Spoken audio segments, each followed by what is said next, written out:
मित्रांनो, तुमच्या आशीर्वादाने आपले 300 सबस्क्रायबर झालेले आहेत. आपल्याला 1000 सबस्क्रायबरचा टार्गेट पूर्ण करायचा आहे. तर सगळ्यांनी सबस्क्राईब करा आणि माझ्यावर असंच प्रेम करीत राहा. तर चला कथेकडे जाऊया. मी चंपा.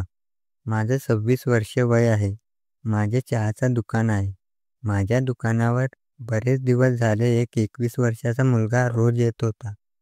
तो कॉलेजला असावा. मात्र मी त्याला एक दिवशी विचारले, की "तू रोजच माझ्या दुकानावरती येतोस. तू राहायला कुठे आहेस?" तसे त्याने मला सांगितले, "मी तुमच्या दुकानाच्या मागे अपार्टमेंटमध्ये राहतो आणि माझ्या घरचे सर्वजण गावी राहतात. मी कॉलेजसाठी रूम भाड्याने घेऊन राहतो." असं सांगितल्यानंतर तो म्हणाला, "मला तुम्ही का विचारलं?" तेवढ्यात मी म्हणाले, "काही नाही, बरेच दिवस झाले तू नवीनच दिसतोय आणि रोज येतोयस म्हणून विचारलं. बाकी काही नाही." तो म्हणाला, "बरं ठीक आहे, मला जेवणाची सोय होईल का? इकडे कुठे घरगुती पद्धतीने जेवण मिळते का? सांगा तसं." मी म्हणाले, "अरे भरपूर मेस आहेत, परंतु जेवण घरच्यासारखं नसतं." मग तो म्हणाला, "मला घरच्यासारखं जेवण मिळेल का? तुम्हीच मला 2 वेळेचा डबा देताल का? मी तुम्हाला जे हवे तेवढे पैसे देईन." मी त्याला म्हणाले, "अरे मी माझ्या घरातलं करून इथे येते आणि मला एवढा वेळ कुठे मिळतो." असं म्हणून मी तो विषय तिथे सोडला. त्यानंतर मी संध्याकाळी घरी आले. मी माझ्या नवऱ्याला विचारलं. माझा नवरा म्हणाला, "ठीक आहे, एक तर मुलगा आहे ना आणि आपल्यासोबत त्याचेही जेवण थोडंसं वाढेल." मी म्हणाले, "ठीक आहे, मी त्याला सांगते." दुसऱ्या दिवशी तो मुलगा आल्यानंतर त्याचं नाव अनिल होतं. मी त्याला म्हणाले, "अरे अनिल, तुला घरगुती पद्धतीने जेवण हवं होतं ना?" तो म्हणाला, "हो." मी म्हणाले, "ठीक आहे, मी तुला उद्यापासून 2 वेळेचं जेवण देईल." तो म्हणाला, "ठीक आहे, मी तुम्हाला महिन्याकाठी ₹4000 देईल." मी म्हणाले, "ठीक आहे." दुसऱ्या दिवशीपासून अनिलला 2 वेळेचा डब्बा देण्यासाठी चालू झाला. तो सकाळी चहा पिण्यासाठी दुकानावरती यायचा आणि डबा घेऊन जायचा. असा हा बराच काळ गेल्यानंतर गेले 2 दिवस झाले. अनिल हा दुकानावरती येत नव्हता.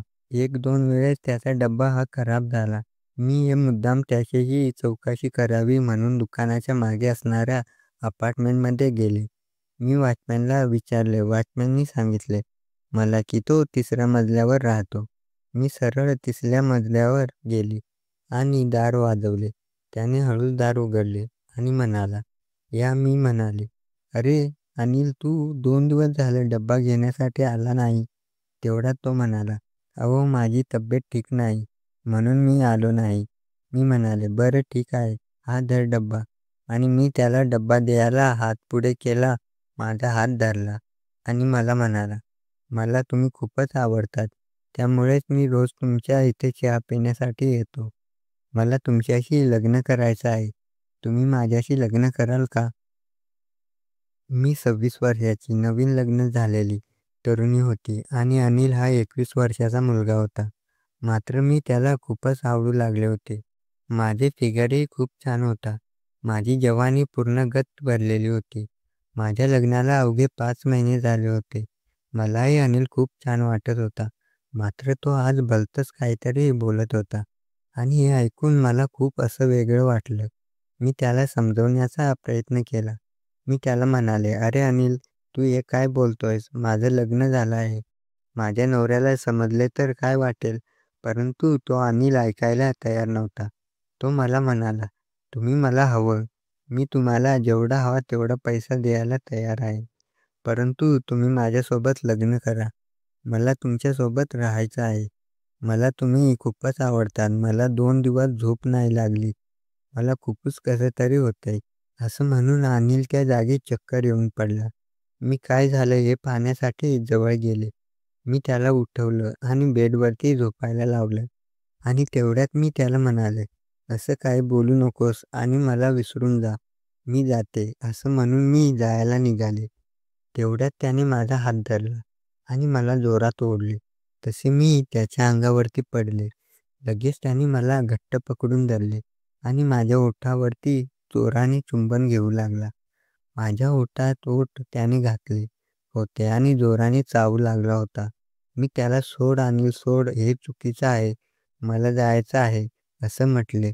परंतु तरीही तो सोडायला तयार नव्हता. अनिलने लगेच मला बेडवरती ओढले आणि तो उठून बसला. त्याने मला पालत झोपायला सांगितलं आणि माझे दोन्ही हात पकडले आणि हळूच त्याच्या तोंडाने मागून माझी साडी वरती केली आणि लगेच तो माझं पूर्ण अंग चाटू लागला. माझ्या पूर्ण शरीराला जोरजोराने चोळू लागला. माझं पूर्ण शरीर गरम झालं होतं. मलाही काही कळेना. मी चटकन त्याला मिठी मारली आणि त्यानंतर त्याने मला तिथेच पाय करायला सांगितले आणि नंतर जोरजोराने मारायला लागला. 22 वर्षाचा असून देखील तो एखाद्या मोठ्या माणसाप्रमाणे माझ्यासोबत शारीरिक खूप द्यावा लागला होता. त्याला मी खूपच आवडत होते.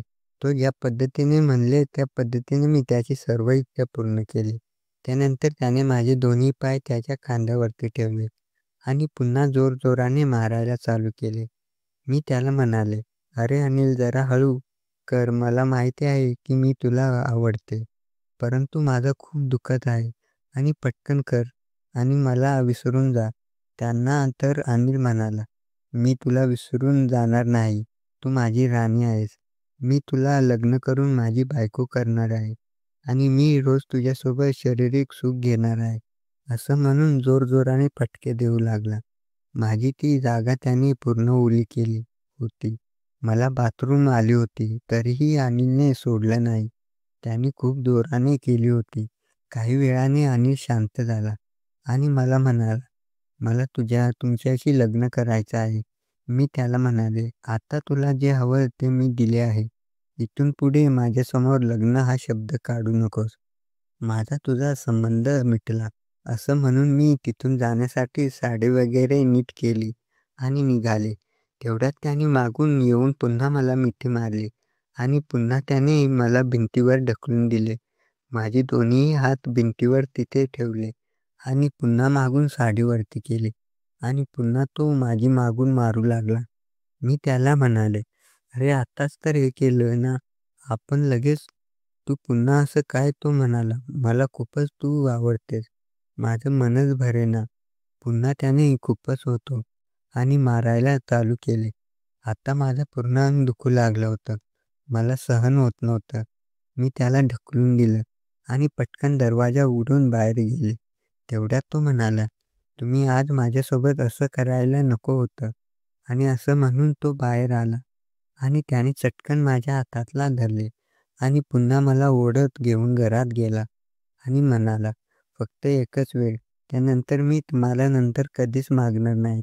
आणि पुन्हा त्याने त्यांची इच्छा पूर्ण करून घेतली. त्याला जसं हवं तसं त्याने पूर्ण शारीरिक सुख माझ्यासोबत घेतलं होतं. मला पूर्ण त्याने ओळखलं आणि त्यानंतर मी त्याच्याच बाथरूममध्ये गेले आणि पूर्ण स्वच्छ होऊन बाहेर आले. त्यानंतर मी तिथून डबा घेऊन निघून गेले. त्या दिवशी घडलेला हा प्रकार तिथेच विसरून गेले. तो प्रकार कुठेही सांगायचा नाही आणि माझ्या नवऱ्यालाही कळू द्यायचं नाही, असं मी ठरवलं.